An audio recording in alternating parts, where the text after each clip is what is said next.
So, picture this. Chelsea might have just pulled off the greatest stealth transfer in Brazilian football history, and barely anyone noticed. Let's be real. Few clubs are sneakier in the transfer market than Chelsea. And Todd Boehly? That man seems like he wakes up every morning just to test how far he can stretch UEFA's rulebook.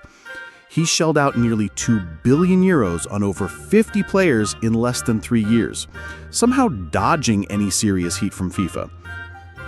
Every time the rules tighten, he finds another crack to slip through. And now he's done it again. While the football world was glued to headlines about Club World Cups and chaotic transfers, Chelsea pulled a masterstroke, quietly snatching Brazil's next footballing prodigy right under Real Madrid's nose. A player many in Brazil are already calling the second coming of Neymar. And yet, hardly anyone's clocked just how serious this is. The kid's name?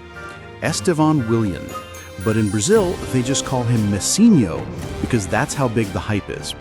I've never seen the country go this wild over a teenager since Neymar first exploded onto the scene. When I was researching Endrick, I couldn't scroll a page without someone saying, "Yeah, Endrick's good, but have you seen Estevão?" And this was before he'd even debuted for Palmeiras' senior team. Let's rewind. Estevão was practically born with a ball at his feet. His dad? A priest. His first coach? That same priest, who just so happened to be a former local goalkeeper. Obsessed with his son's development, he trained him every single day, literally from toddlerhood. At 3 years old, Estevão was enrolled in an academy that only took kids over 5. Exceptions were made. And by year's end, they had to promote him because the older kids couldn't keep up. He wasn't just a kid playing up a few age groups. He was blowing them away. His focus, intensity, and technique were unreal. Photos of him at 5 show laser-focused eyes locked onto the coach like a mini professional.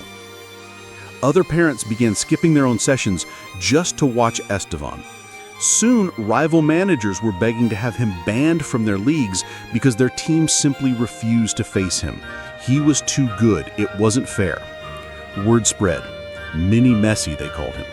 And scouts were desperate to see him, so much so they posed as parents just to sneak into practices.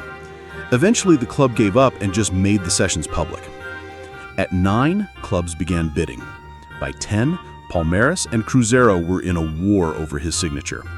Cruzeiro panicked and massively upped their offer.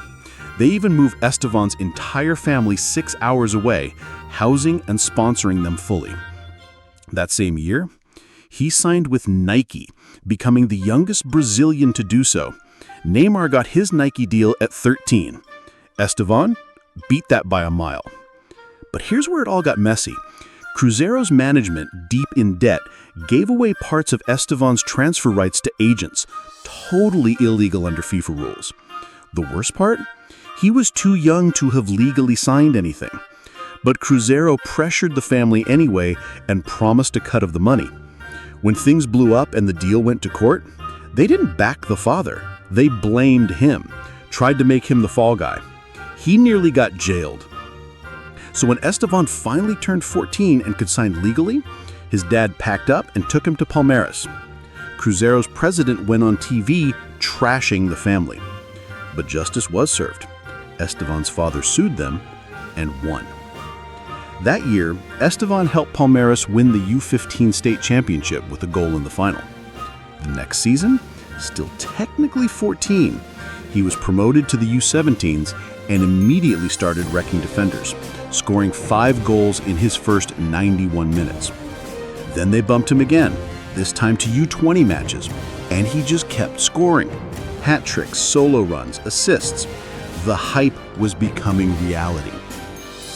Soon, Estevão, Endrick, and Luis Guilherme formed what fans called the billion-dollar generation.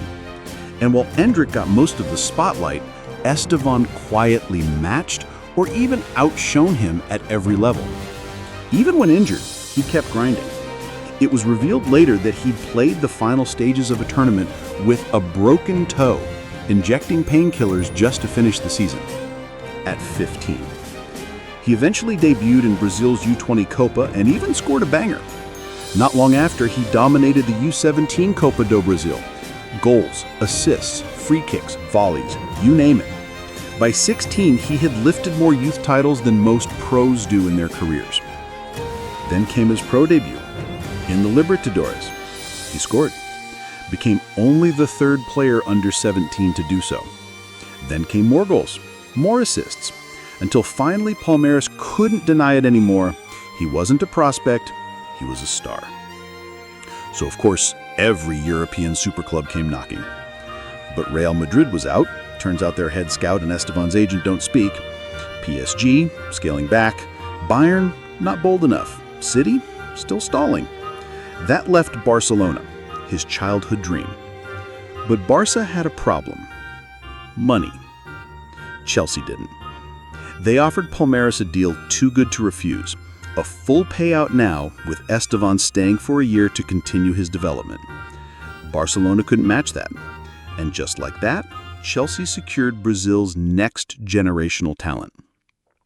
What's wild is that even the reported fees don't tell the full story. Some outlets said Euro 27, others 61.5 million. The real figure? Around 45 million up front, plus 16.5 million in ridiculously easy add-ons. Just 70 total appearances. That's it. Even Neymar's agent called it the most historic Brazilian deal ever, bigger than Neymar's to Barcelona. And Estevão? He's just getting started. Right after the announcement, he went out and scored a half volley, celebrating like Cole Palmer, a nod to his future teammate. In the next games, he racked up goals and assists like clockwork. The match against Cuiabá, 2 goals, 2 assists in a 5-0 demolition. He even took the penalty at 16 years old. And when he cut inside and smashed one in the next game, the Brazilian national team called. He became the second youngest this century to receive a senior call-up. By the time the season ended, despite missing games, Estevão had racked up more goal contributions than any Brazilian player under 18 in history, eclipsing Neymar. And though Palmeiras narrowly missed the league title, Estevão cleaned house at the awards. Golden Ball, top assist maker, best forward, best newcomer. No U18 player had ever done that. And as fans started wondering if maybe he'd cool off before heading to London, he turned up again, finishing his last 12 matches with 10 more contributions. Then in the Club World Cup, against his future club, Chelsea of all teams, he smashed in a screamer, almost like a warning to the Premier League.